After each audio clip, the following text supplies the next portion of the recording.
Assalamualaikum warahmatullahi wabarakatuh.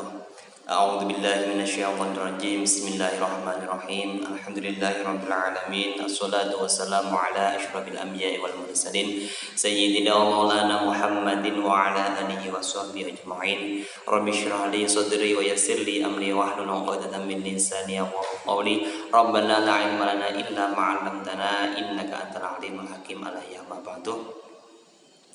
Kepada anak-anakku semuanya rahimakumullah, alhamdulillahirabbil alamin. Pada kesempatan kali ini kita masih berjumpa kembali di ruang ini, di fase ini, di channel ini, ya kan? Dalam keadaan sehat walafiat, dan semoga kalian semua juga dalam kondisi yang baik, yang prima, siap mendengarkan, siap menyimak, dan siap mengerjakan kalaupun ada tugas. Ya, meskipun versinya pembelajaran masih tetap seperti biasa, yaitu daring, tapi saya mengharapkan sampean semua tetap menyimak video seperti ini. Ya, jangan bosan, ya kan? Meskipun bahasa dan logat kulo seperti ini, ya kan? Sampean harus bisa menyimak, terus sampean harus memaklumi sampai akhir. Syukur-syukur sampean paham materi, sampean bisa mengerjakan tepat waktu dan bisa selesai.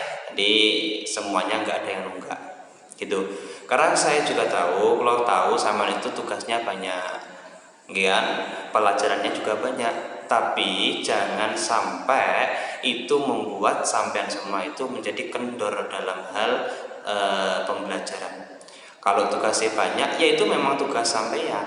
Artinya ketika sampean sudah niat membulatkan tekad niat untuk sekolah, maka mau nggak mau kalau ada tugas ya harus mengerjakan. Orang di sekolah ya tetap harus mengerjakan kalau ada tugas. Nah, beda kalau sama nggak sekolah, ya nggak pernah terbebani oleh tugas. Tapi karena sama itu sudah niat untuk sekolah, masuk di madrasah, masuk di aliyah, ya kan, pasti ada tugas. Apalagi daring seperti ini, ya kan. Masa COVID ini kadang-kadang mungkin dan mungkin itu bisa jadi bahasa nurut kan. Bisa jadi pulau itu salah satu orang yang langka, artinya memberikan video untuk sampean semua. Mungkin guru-guru yang lain itu cuma memberikan materi, sampean suruh mengerjakan. Nah, pulau kan masih ada videonya. Entah sampean simak atau enggak itu urusan sampean. Tapi yang jelas dalam video itu sepertinya, kalau nggak salah, saya selalu menyelipkan materi-materi sehingga sampean kurang lebihnya paham tentang pembelajaran seperti itu. Itu ya untuk intermezzo. Sekarang kita masuk materi, karena di bab ini saya ingin sedikit mengulas karena kemarin kita kan sudah membahas dua bab, ya kan? Dua bab. Ya, yang bab terakhir, bab 2 itu adalah mengenai kebenaran penulisan Al-Qur'an. Kebenaran penulisan Al-Qur'an. Nah, ini bentar. Sama kan sudah punya LKS ya, Saya mengharapkan aja, ini bukan bukan kewajiban, bukan perintah wajib, tapi ya himbauan untuk sampean semua agar kalau ada soal itu dikerjakan. Nah, jadi kalau sama sudah punya LKS kan, sama kabarnya sudah punya LKS kan. Kalau ada soal, saya mohon untuk dikerjakan. Saya mengharapkan zaman aktif bisa mengerjakan seperti ini. Ya, apapun itu, tidak tahu sama nyontoh atau tidak, tapi ya saya husnudon ya. Kalau husnudon ya sama tidak nyontoh, terus sama mengerjakan dengan sebaik-baiknya. Nah, untuk materi yang kedua ini kita memang sejarah penurunan dan penulisan Al-Qur'an. Nah, selain dengan buku LKS yang sampean punya itu, kita juga punya bahan ajar yang sudah saya share pada pertemuan awal mengenai babnya sama tentang penulisan Al-Qur'an. Nah, pulau cenderung memakai dua referensi. Yang pertama LKS juga saya pakai, yang kedua buku ataupun bahan ajar yang sudah saya share.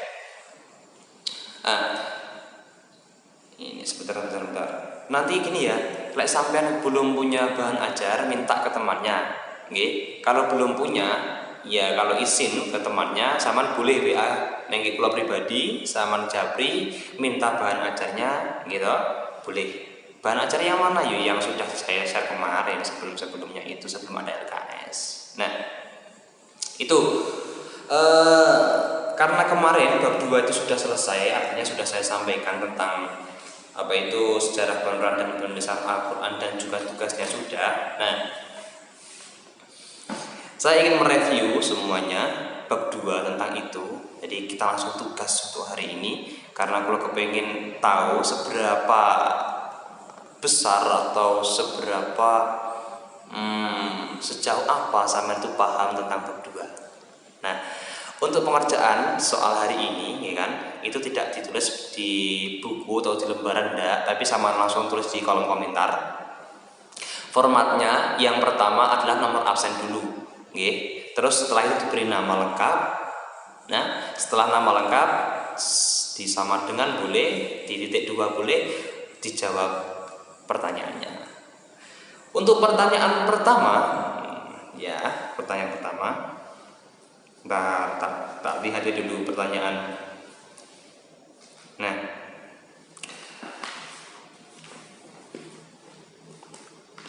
menurut sampean semua, ya kan, mengapa kita itu harus belajar sejarah penurunan daripada Al-Quran? Mengapa kita harus belajar tentang sejarah penurunan Al-Quran? Atau gini, bisa dikatakan gini, sama setuju enggak dikatakan kita itu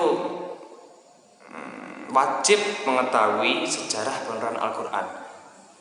Jadi soal yang pertama, apakah wajib?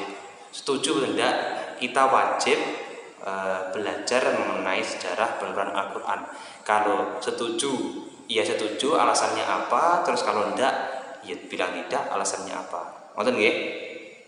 Sama nanti kalau nggak paham ya sama tanya ke temannya, kalau nggak paham lagi silahkan WA blog. Dan yang kedua, ceritakan sedikit tentang sejarah penulisan Al-Quran, mulai dari turun, jadi dari turunnya sejarahnya gimana, terus itu dikumpulkan di zaman siapa, terus ditulis oleh siapa, masa siapa, gitu dong. Jadi mulai dari turunnya Al-Quran, terus di masa siapa itu dikumpulkan, terus di masa siapa itu dibukukan, siapa yang menuliskan, ceritakan secara singkat, gitu ya. Nah, untuk soal yang pertama, setuju atau tidak itu silahkan sampean berargumen, artinya sama itu bebas mengarang, ya, dan usahakan nanti gak sama dengan temannya. Jawabannya itu gak sama dengan temannya. Kalaupun ada, insya Allah nanti ada sedikit pengurangan nilai, sedikit pengurangan nilai. Dan barang siapa yang tidak mengerjakan akan senantiasa mendapatkan pengurangan nilai dan namanya akan langsung masuk di list BK. Saya nggak tahu sama kemarin. Kalau ada yang mengerjakan, ada beberapa anak yang belum mengerjakan untuk tugas kemarin dan sudah saya setorkan di BK. Nggak tahu sama dihubungi atau tidak, tapi saya sangat mengharapkan dan menghimbau untuk hari ini sampean juga senantiasa untuk mengerjakan soal tersebut. Soalnya mek 2 ya kan, tapi ditulis di kolom komentar, ndak nulis maleh, ya kan, ndak nulis maleh, enak. Dan untuk batasnya ya tetap jam 12 malam nanti. Adapun nanti sama berkomentar setelah jam 12 malam, ya tetap saya masukkan, nilainya tetap saya kurangi. Ngoten lho. Kok gitu, Pak? Aja kok jahat sidik-sidik dikurangi, sedikit-sedikit dikurangi. Ya memang seperti itu. Agar sama itu menjadi orang yang disiplin, tepat waktu, simple, padat, jelas. Jadi sampean itu ketika berkarya itu ya memang kerja keras, kerja berkualitas, kerja tuntas. Nah, mending kan bahasa saya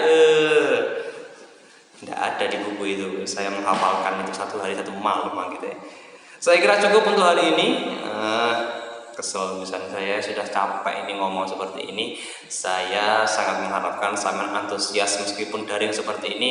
Saya tetap ingin sampai semuanya itu paham akan materi, ya meskipun sedikit nggak apa-apa, timbang belas gitu ya. Untuk hari ini saya kira cukup. Syukran katsiran wa afwan. Wassalamualaikum warahmatullahi wabarakatuh.